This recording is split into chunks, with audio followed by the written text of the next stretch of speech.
بابن اذا صلی قاعدا، اگر کوئی شخص بیٹھ کے نماز پڑھے، ثم صح، پھر وہ تندرست ہو جائے، او وجد خفتن، یا اس کو ہلکا محسوس ہو بیماری، تمم ما بقیہ، تو کیا کرے مکمل کر لے جو باقی ہے. یعنی اس کے دونوں معنی نکلتے ہیں کہ بیٹھے ہی باقی پوری کر لے، کوئی نہیں اب بیٹھ گیا تو بیٹھ جائے. اور دوسرا معنی کیا ہے کہ اگر بیٹھ کے وہ سمجھتا ہے کہ نہیں اب اس میں ہمت آ گئی ہے کھڑے ہونے کی، تو وہ درمیان نماز میں بھی کھڑا ہو سکتا ہے. اس کی دلیل آگے آئے گی.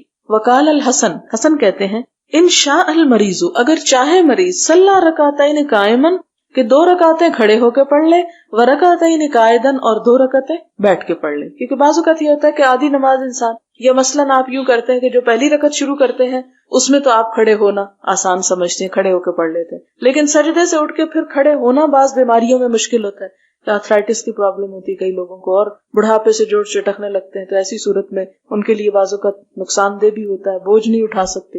ایسی صورت میں کیا ہے کہ مثلاً 1 رکعت اگر کھڑے ہو کے پڑھی ہے تو لازم نہیں کہ باقی 3 بھی کھڑے ہو کے پڑھے، باقی وہ بیٹھ کے بھی پڑھ سکتا ہے اگر اس کا عذر معقول ہے. یہ بھی ہو سکتا ہے کہ کوئی شخص اتنی ہمت رکھتا ہے کہ ایک کے بعد 2 دفعہ کھڑے ہو جائے مگر زیادہ نہیں کھڑا ہو سکتا، تو ایسی صورت میں 2 رکعتیں وہ کھڑے ہو کے پڑھ لے اور باقی بیٹھ کے پڑھ لے. یا اسی طرح اگر کوئی 2 بیٹھ کے پڑھ رہا تھا کہ اسے محسوس ہوا کہ اب میری درد ٹانگوں کی درست ہو گئی ہے، اب میں کھڑا ہو سکتا ہوں، تو اس میں کھڑا ہو جائے. حدثنا عبداللہ بن یوسف قال اخبرنا مالک عن ہشام بن عروہ عن ابیہ عن عائشہ رضی اللہ عنہا ام المؤمنین انہا اخبرتہ انہا لم تر رسول اللہ صلی اللہ علیہ وسلم یصلی صلاۃ اللیل قاعدا قط. حضرت عائشہ کہتی ہیں کہ آپ صلی اللہ علیہ وسلم نے رات کے نفل کبھی بیٹھ کے نہیں پڑھے تھے. حتی اسنہ، یہاں تک کہ آپ بہت عمر رسیدہ ہو گئے، عمر زیادہ ہو گئی. فکان یقرأ قاعدا، تو پھر آپ بیٹھ کے بھی پڑھ لیتے تھے. حتی اذا اراد ان یرکع، جب ارادہ کرتے کہ رکوع کرے، قام، تو کھڑے ہو جاتے. فقرأ نحو من 30 آیتا، کھڑے ہو کے 30 آیتیں پڑھتے، او 40 آیتا، یا 40، ثم یرکع، پھر رکوع کر لیتے. اس سے ایک اور بات ہمیں پتہ چلی کہ ایک شخص مثال کے طور پر اس نے بیٹھ کے نماز شروع کی، مثلا 2 رکعت پڑھی، آپ نے سلام پھیرا، اب ہمت نہیں ہو رہی کہ آپ اٹھیں ابھی کیونکہ آپ پہلے ذرا لمبا قیام کر چکے ہیں، تو آپ اگلی نماز جو ہے وہ نفل بیٹھ کے نیت کر لیتے ہیں.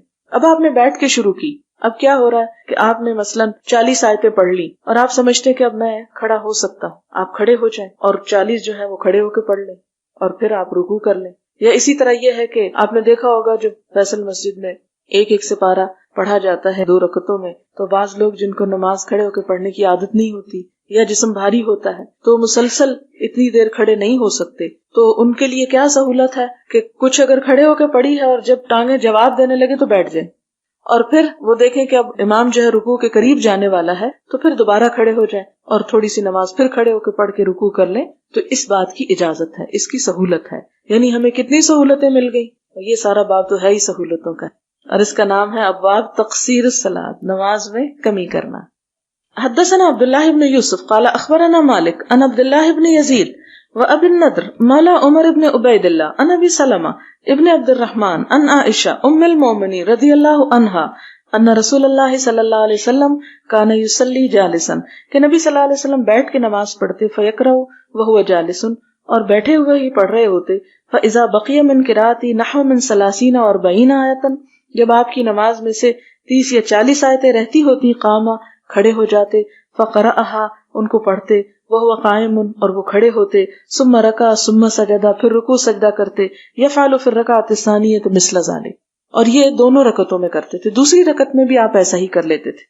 فاذا قضا صلاتہ، جب آپ اپنی نماز پوری کر چکتے، نظر، دیکھتے، فان کنت یقظہ، اگر میں جاگ رہی ہوتی، تحدث معی، تو مجھ سے بات چیت کر لیتے، وان کنت نائمۃ استجاع، اور دیکھتے کہ میں سوئی ہوئی ہوں تو آپ بھی لیٹ جاتے، یعنی جگاتے نہیں تھے. تو اس سے کیا پتہ چلتا ہے کہ آپ خود نفل پڑھتے تھے لیکن حضرت عائشہ وغیرہ کو جگاتے نہیں تھے. ظاہر ہے کہ ان کی ہمت اتنی نہیں تھی جتنی آپ صلی اللہ علیہ وسلم کی تھی، اور مقام اور مرتبہ اور ہر لحاظ سے. بسم اللہ الرحمن الرحیم.